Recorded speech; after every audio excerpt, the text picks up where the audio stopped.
পিতৃৰ হাতত ধৰ্ষিতা হ'ল নিজ কন্যা।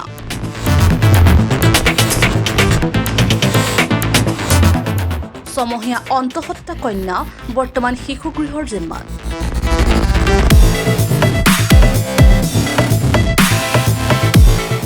উলুৱনী আৰক্ষী থানাৰ এলেকাধীন গৰৈমাৰীত সংঘটিত হৈছে এক লজ্জাজনক ঘটনা। নিজ পিতৃৰ কামনাৰ বলি হ'ল নিজৰেই নাবালিকা কন্যা সন্তান।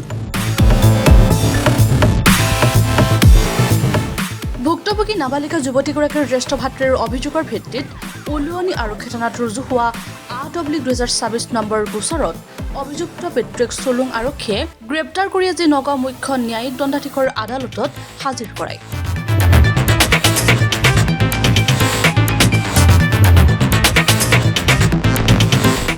জানিব পৰা অনুসৰি 6 মাহৰ অন্তঃসত্ত্বা কন্যা সন্তানটি নিজ পিতৃয়ে এই অপকৰ্মৰ সৈতে জড়িত আছিল বুলি আৰক্ষীৰ আগত স্বীকাৰোক্তি দিয়ে।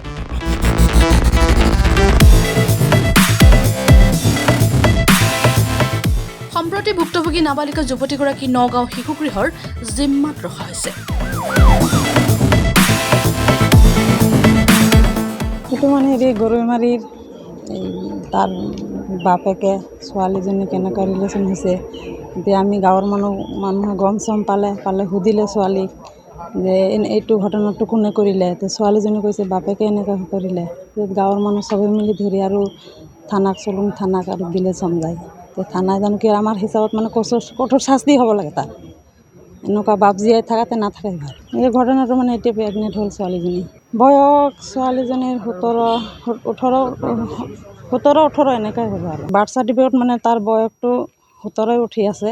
অন্তত এতিয়া চাগে সঠিকতো আমি ক'ব নোৱাৰোঁ, হ'লেও মানে 5 মাহ নিচিনা হ'ব আৰু। আমি এতিয়া গাঁৱৰ মানুহ চবেই মানে দেখা গৈ আছে, চবেই কৈ আছে তাৰ পেটটো ডাঙৰ হৈ আছে, কিয় বা এনেকুৱা। সেইটো কাৰণে মানুহে গম পালে আৰু পিছত ছোৱালীক সুধিলে যে ছোৱালী নিজৰ দেউতাকে ক'লে দেউতাই বোলে এনেকুৱা কৰিলে। এই চুলুং থানাত গৈ আৰু আনকি উঠাই লৈ আহিলে। এতিয়া আমি কি বিচাৰোঁ, এতিয়া যোনে বদমাচি কৰিছে তাক শাস্তি দিব লাগে।